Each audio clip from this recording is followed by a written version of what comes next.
See what happens when you have a lot of Facebook friends. Real quick, I want to cut out the middleman. You guys are looking at me and you're noticing this wonderful physique I possess. To be honest with you, I don't work out. It's just natural.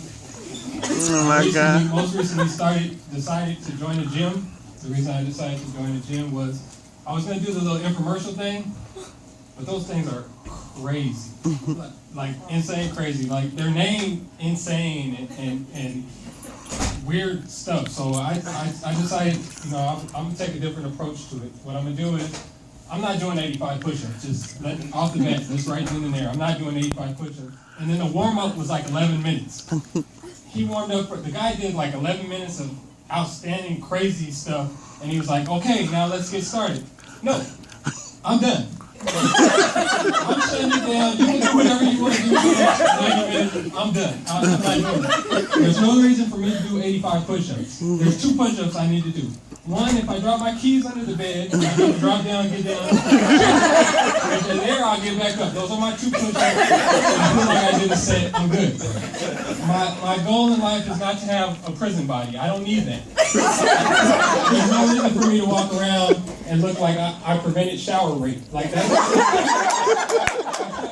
what I'm looking to do in life. I just want to be big enough to take a selfie for Instagram at an angle and say you can get the abs, and I can be like, it was Stomach Wednesday. That's all I want to do. Now, real quick, by a round of applause, how many people have children in here? Children.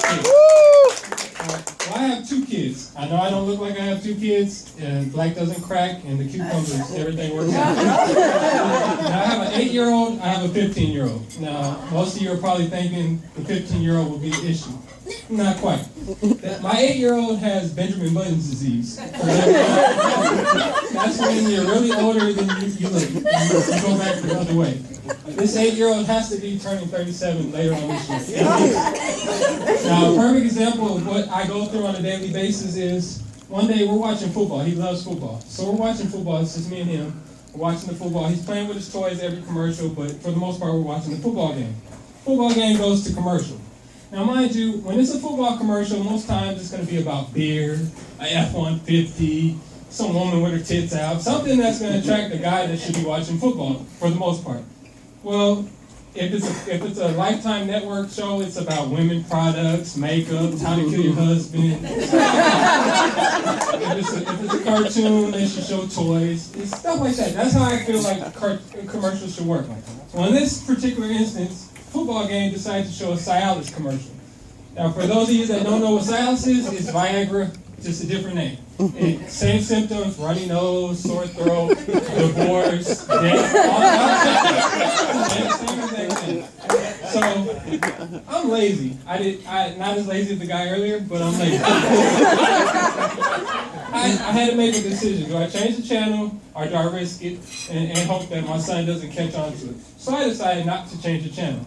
Now, mind you, he's playing with his toys, so I feel like I'm secure. There's nothing on a Cialis commercial that should get his attention. Well, this particular Cialis commercial must have been made by Disney. The guy is riding around in a sports car. He's playing Gangnam Style. It's a kite in the air. There's rainbows in the background. Everything that wants to get this kid's attention. So the commercial goes on. It goes off. He doesn't say anything. Oh, cool. I made it. Everything. I'm scot-free. Well, so as soon as the commercial's over, the football game comes on, I hear, Dad. Now, when I turn to my son, he's looking at me. Now, he's not saying anything, but he's looking at me. And the look he's giving me is, Dad, for 8 years, you told me everything I need to know. You made me the strong second grader that I need to be. I trust everything that you said. So that's how I feel. So I look back at him. I don't say anything, but I'm like, you're right. You're lucky to have a dad like me. Awesome. You're welcome. So I said, yes, son. He says, Dad, what's an erection? Well, I have to be quick. I don't have time to think about it and run things through my head. Oh, it could be this, it could be that. I have to be direct because he's going to know if I panic, he panics. So the first thing that came to my mind is, remember when Dad voted for President Obama? That's what that is. That's a good idea, right? That's logical, right? So I'm feeling good about it. So I turned to him like, I did that. I feel good about it. So he's looking at me. Now the look he's giving me this time is a look like, that is the dumbest shit I've ever heard. What do you think I am, 4? Come on, man, you're better than that. So with his mouth, he says, Dad, that's an election. And he shakes his head like that. So immediately I turned into parent mode. I said, you know what? You want to watch TV or you want to go to bed?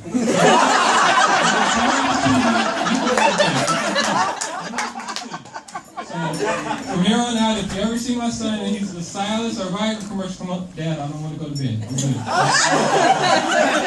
So that's the hard part about the 8-year-old. Now the 15-year-old is not smooth sailing either. He's at the condom in the wallet age. Oh, so God. I get a call from his mother, like your son has a condom in his wallet, you need to have the birds and bees talk. So I say, yeah, I'll have the birds and the bees talk. Of course, that's my son. So I YouTube birds and bees talk. You guys are laughing. The reason I YouTube birds and bees talk is because you guys don't know my father.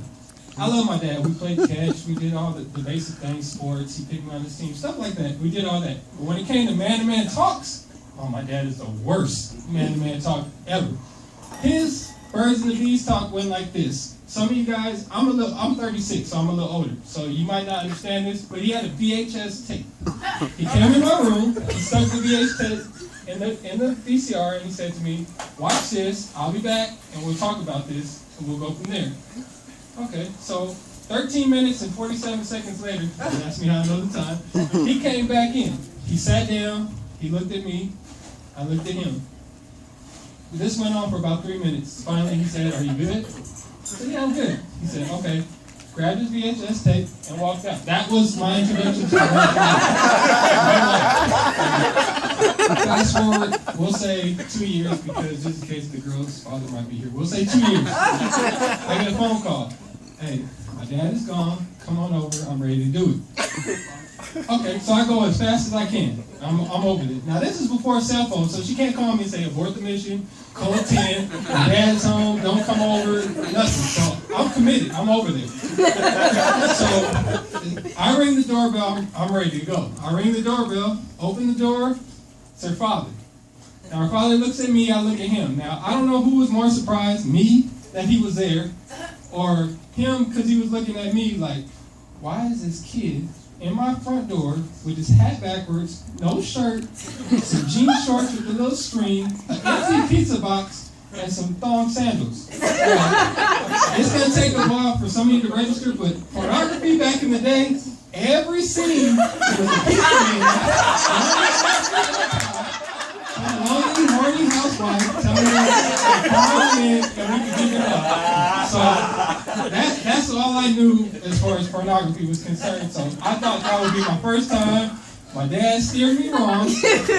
Luckily for me, I ended up having my oldest son with the same girl, so the pizza box did work. The only issue was when I had to talk with my son, we couldn't find any jean shorts in this size. Thank you guys. I appreciate it.